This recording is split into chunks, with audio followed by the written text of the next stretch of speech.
Ayan po guys, flex ko lang yung ayuda ng aking pinsan na gulay guys. Ayan, kalabasa.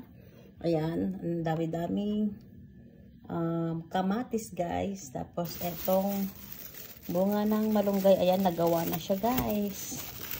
Ayan, sarap nito guys. Gulay natin yan. Tapos etong, yan. Ang daming talong guys. Ayan. Ating ayuda. Ayan, sarap nitong itorta. Or kaya iihaw. Lagyan ng kamatis guys. Ayan po ang ating ayuda. Galing sa aking pinsan guys. Ayan.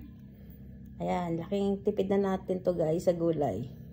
Kaya minsan ang mahal po ng gulay. Ayan, nakatipid na po tayo sa ano guys, mga gulay-gulay. Pangsahog na lang ang ano dito guys. Kailangan. Ayan. Thank you sa iyo. Insan Marilyn Perez sa ayudang gulay. Sana hindi ka magsawa sa kakaayuda. Ayan. Thank you guys for watching. Just like, share, and subscribe. Ayan. Dami nating ano ngayon guys. Blessing na gulay.